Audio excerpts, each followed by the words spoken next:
Questions to be answered in the context of a judicial approach to the corona scandal are: 1. Is there a corona pandemic, or is there only a PCR test pandemic? Specifically, does a positive PCR test result mean that the person tested is infected with COVID-19, or does it mean absolutely nothing?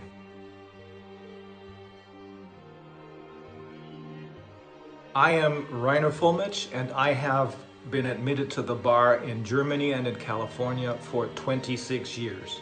I have been practicing law primarily as a trial lawyer against fraudulent corporations such as Deutsche Bank, formerly one of the world's largest and most respected banks, today one of the most toxic criminal organizations in the world.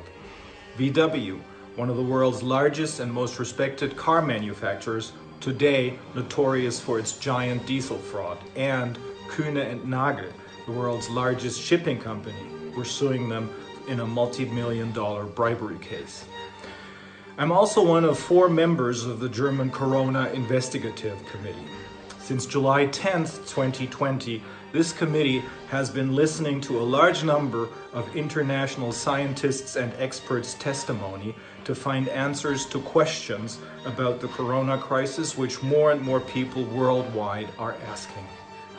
All the above-mentioned cases of corruption and fraud committed by the German corporations pale in comparison in view of the extent of the damage that the corona crisis has caused and continues to cause.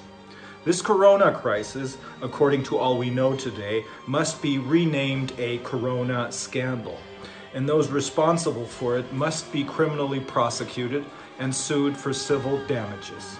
On a political level, everything must be done to make sure that no one will ever again be in a position of such power as to be able to defraud humanity or to attempt to manipulate us with their corrupt agendas. And for this reason, I will now explain to you how and where an international network of lawyers will argue this biggest tort case ever, the corona fraud scandal, which has meanwhile unfolded into probably the greatest crime against humanity ever committed. Crimes against humanity were first defined in connection with the Nuremberg trials, after World War II that is, when they dealt with the main war criminals of the Third Reich. Crimes against humanity are today regulated in Section 7 of the International Criminal Code. The 3 major questions to be answered in the context of a judicial approach to the corona scandal are: 1. Is there a corona pandemic, or is there only a PCR test pandemic?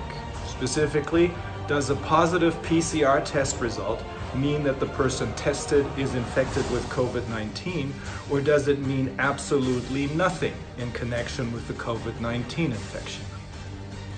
2. Do the so-called anti-corona measures, such as the lockdown, mandatory face masks, social distancing, and quarantine regulations serve to protect the world's population from corona?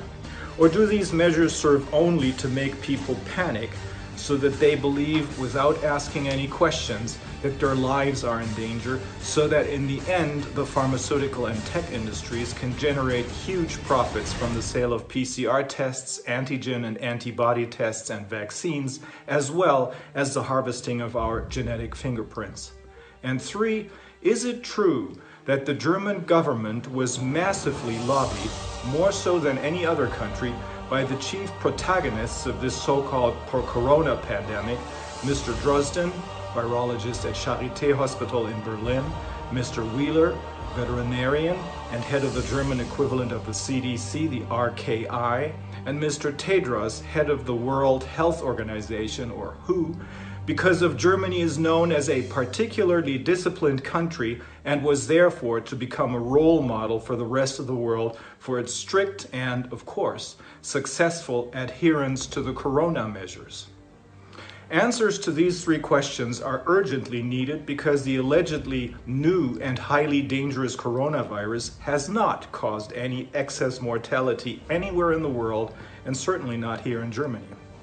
But the anti-corona measures, whose only basis are the PCR test results, which are in turn all based on the German Drosten test, have, in the meantime, caused the loss of innumerable human lives and have destroyed the economic existence of countless companies and individuals worldwide.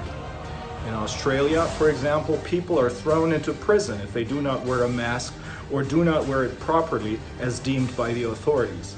In the Philippines, people who do not wear a mask or do not wear it properly in this sense are getting shot in the head.